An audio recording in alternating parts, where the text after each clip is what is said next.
आपण मानक आउ गोटे नुआ ब्लॉग रे स्वागत करुच्ची। माड़ी जाइलु पुरी आपण मैंने तो जानते डिसेम्बर 4 नेवी डे सेलिब्रेशन रे पास तो मिल जाता। यहाँ तो गोटे बेनिफिट रहा एज ए गवर्नमेंट एम्प्लॉई। आगू आगू देखूँ डिटेल्स मुझे जेहेतु पास मिलता आम पार्किंग एरिया जो रोचे पुराना मेडिकल पछ पैक होता तो श्रद्धावाल पार्किंग कर नेक्स्ट बाहरी पलु से बैटेरी ऑटो सुविधा थी मंदिर प्रशासन तरफ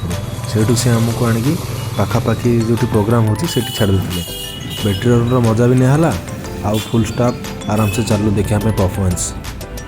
टिके लेट भी हो से जो तर समस्ते बाहर प्रोग्राम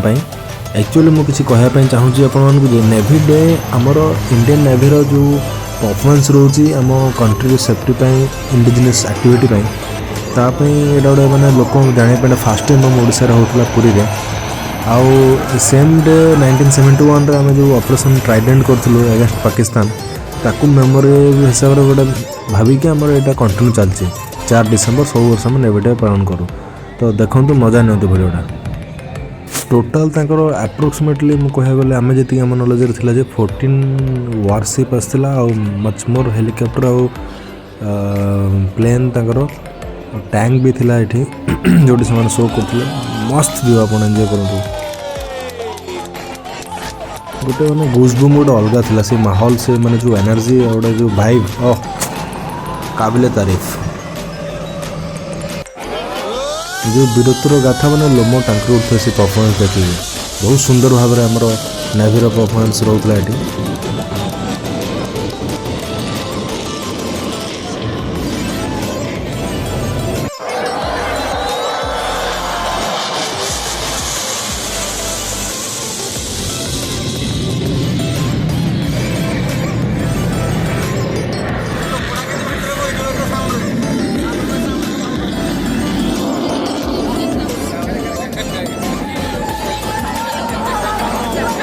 सब लोक जिते भी सब टोटल कम्प्लीटली एक्साइटेड जे केतल कुआड़ू कौ प्लेन आड़ू कौ हेलिकॉप्टर आसमी से मैंने लाइव शो कर पूरा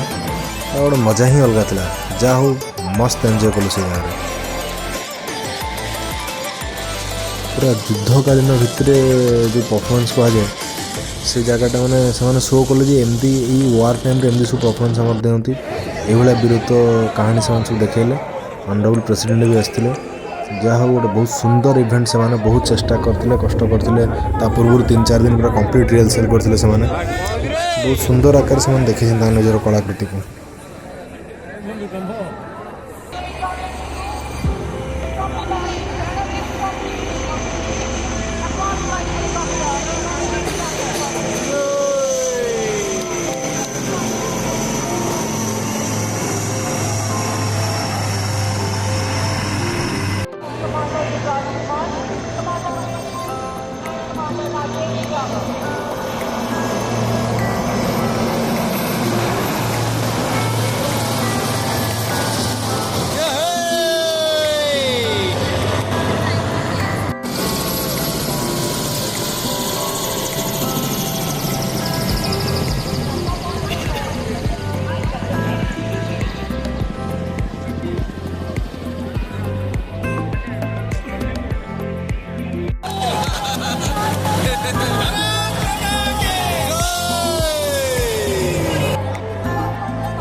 एयर शो पर जहाँ भी नेवी डांस आउ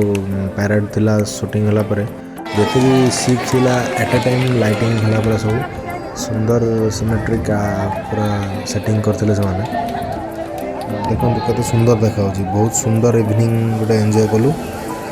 धीरे धीरे निज बैक कलु रेसिडेंट को बहुत बहुत धन्यवाद आप कंटिन्यू देखते हैं।